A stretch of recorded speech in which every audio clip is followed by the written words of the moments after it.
All right, it's World Environment Day, and this year's theme shines a spotlight on plastic pollution, and that's a growing crisis threatening all forms of life on Earth. Let's bring you, we're going to talk more on this now, as there's now a call to ban single-use plastic. We'll bring in our guest now. He is an environmental activist, Adedamola Wunsheson. Good to have you join us. So I wanted to start with this latest news coming from Chevron Nigeria announcing 97% cut in gas flaring, and that's to mark the World Environment Day. I want to get your reaction to that.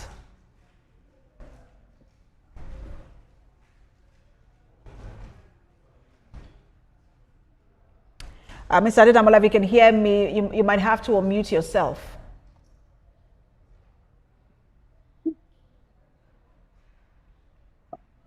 Good afternoon. Please, can you take that again, please?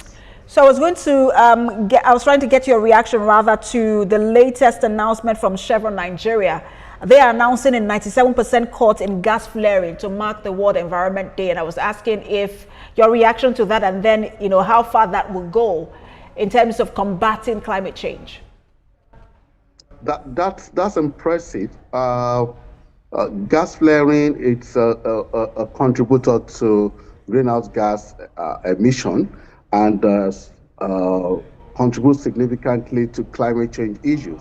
And so Chevron doing that shows their stewardship towards environmental issue, and also as part of their zero carbon emission, which is commendable, and it's what we should expect other players within the oil and gas to do. And as an environmentalist, I'll say that's a very good way to go in terms of environmental contribution, and also as well economics, because the gas that is being flared will also be converted for other usage. So let's now focus on the theme for today, which is beating plastic pollution. That's a very significant environmental crisis.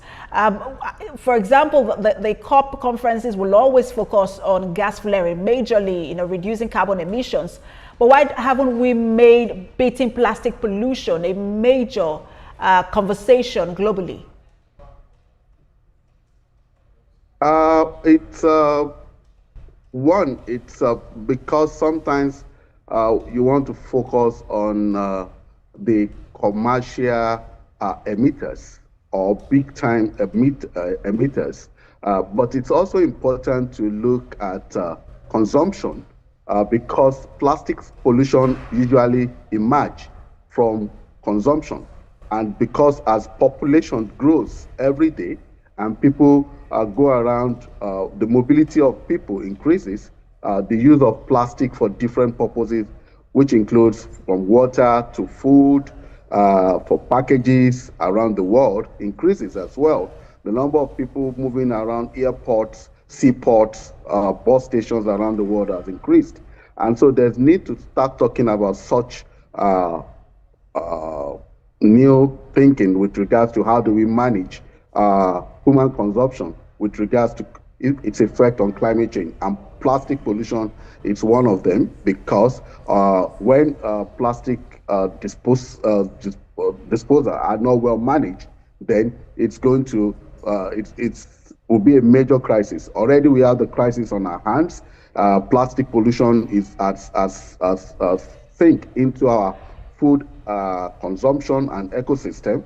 And most of the fish in the lagoons of Lagos, part of their diet now is the plastic waste, which is very, it's not good for our health, and as well. And you have, if I may quickly comment here, because you have raised the point that I wanted to talk about, because we talk about it as an environmental challenge, which it is. But it is also a health crisis, and you had already started touching on it. Almost everything I understand now on Earth has an amount of microplastic in it, and that's really dangerous for us, even as humans, especially now that we're having to deal with different kinds of diseases. Why are we not seeing environmentalists also working with health experts to really drive this conversation, not just as an environmental issue, but as a health issue? The linkages are already there. for every conservation effort that we talk about now, there's an health linkage from restoration. When you restore wetlands and they function very well, you're going to be reducing almost 70% of malaria occurrence. And so for us as environmentalists, we've been working with health practitioners because there's a nexus between environment and health that has been established. Water sanitation, water conservation are linkages between if the environment, the underground water is not well preserved, not well protected, there will be pollution of water. It increases the amount of money spent by fast-moving consumable companies to treat their water quality, and at the same time, if not well treated, leads to waterborne diseases, and in some cases, it's also leading to issue of renal failure. And so we are working on that, and we've demonstrated that in our work. For instance, in the Adija Nguru wetlands, we observed that when we restored the about 45 kilometers of that waterways, that the malaria occurrence in that locality dropped significantly because the waterways can flow, and thereby making that habitat not too conducive for mosquitoes to produce. I wish we could really bring the conversation down, to what Nigeria can be doing now, but my time is up. Thank you so much for your brilliant analysis. Adedamola Ogunsesan, Director of Technical Programs, Nigerian Conservation Foundation.